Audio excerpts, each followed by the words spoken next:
Can the Philadelphia Eagles actually catch the Detroit Lions and become the number one seed in the NFC? At this point in time, for my money, the top two teams in the NFC are the Detroit Lions and our very own Philadelphia Eagles. Green Bay, Minnesota, Washington, Atlanta, these are all good teams. But when it comes to elite rosters with Super Bowl potential, for me in the NFC, it's just the Lions and the Eagles. But the Lions obviously have right now half a game lead on the Philadelphia Eagles. But assuming that they go in there and beat and take care of Jacksonville this weekend, a full game lead on Philadelphia. And the question that I want to answer in today's video is, can Philly feasibly pass Detroit and claim that one seed in the NFC? Because with the new playoff format from a couple of years ago, where 7 teams from each conference make it, and only the number one seed gets a bye week, being that number one seed is all the more important. You know, it used to be for some of you, youngins and new fans, the top 2 seeds got byes and 6 teams made the playoffs. Now, with the additional team, 1 less team gets a bye week. So the 2 seed has to play on wild card weekend. And we saw last year for the Dallas Cowboys that being that 2 seed doesn't assure that you will make it past wild card weekend. So having that 1 seed is all the more important. And the way that I want to determine if the Eagles can pass the Detroit Lions is, let's simply take a look at their schedule and kind of map out where things are going to go. Now, next week, Philly plays the Rams, Sunday night game, but Philly, long week. They've pretty historically owned the Rams, and something with the Rams just seems off. I think that this is a pretty decent Philadelphia win. At Baltimore, that's a losable game. We'll leave that alone. Versus Carolina, that should be a win. Versus Pittsburgh, losable game. We'll leave it alone. At Washington, losable game. We'll leave it alone. And I'm not chalking these up as losses. I'm just saying it's a losable game. We have 3 uncertainties on the Eagles' schedule. Dallas, win. New York, win. So we count that up. There's 4 more wins.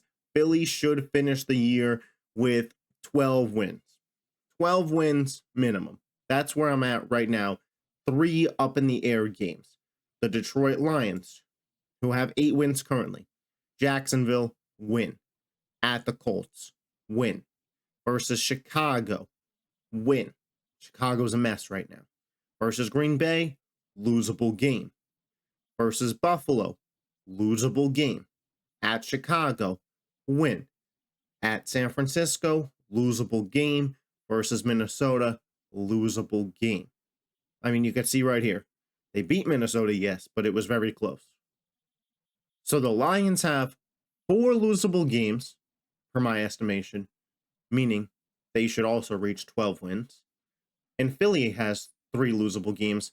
But remember, as long as Detroit beats Jacksonville, Philly's a game behind. Okay, well, let's take a look at the losses.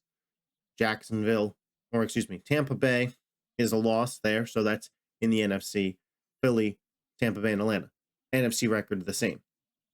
We could be at a spot where both of these teams go undefeated in their division, potentially, if they win out. We'll see how that shakes out, but currently that's where they sit. So divisional record doesn't play a role here.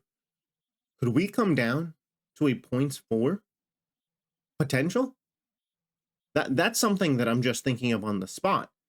But somebody in the comment section, correct me if I'm wrong, I believe we go record, head-to-head, conference record, divisional record, since they're not in the same division, and then points for. Because if we go to points for, right now, I would imagine Detroit has the lead in this spot. Because we go to points for, Philly 259, Detroit 284. This race for the 1 seed in the NFC could be extremely close. Now, if I had to predict out Detroit's schedule, my guess going into the year was that they split with Green Bay. So we'll say that they probably lose one of these Green Bay Minnesota games. And I also think they lose one of these San Francisco Buffalo games. So I think there's 2 losses left on Detroit's schedule. That would have them be 14-3. Potentially. Philly, They're already 2 losses. At Baltimore, NFC teams have a really hard time handling Lamar Jackson the first time they face him. I don't feel great about this spot. Loss. This Pittsburgh game is the real determiner, I think. Because I feel like we're better than Washington. From what I saw, Philly should have won that game by 20 plus points. This Pittsburgh game, Sunday, December 15th, 425, Fox, could very well determine the outcome of the NFC and who is the 1 seed. I'm not saying it's impossible that Detroit drops one of these divisional games to Chicago because rejuvenated with this coaching staff, or maybe Buffalo and San Francisco both get the best of them. But right now, it feels still like an uphill battle to catch Detroit. That is just how damn close the NFC is this season. But let me know your thoughts in the comments section. For anybody with questions about the new background, I didn't want to lead the video with it, but certainly I'm more than willing to hear your thoughts in the comment section below. I'll be answering any questions. Got the football side here, got that green gridiron helmet. You can go get yourself one of these down below. It'll be the pinned comment also in the description. You know, gift giving season, they got college, they got NFL, it's all down there. So get yourself one of these. You know, it's nice. It's a real nice decorative piece. I got the little Eagles helmet. You know, obviously I just got some other knickknacks behind me. Anything you want to know about, ask me in the comments section. I appreciate y'all's support. I will catch you next time. Peace.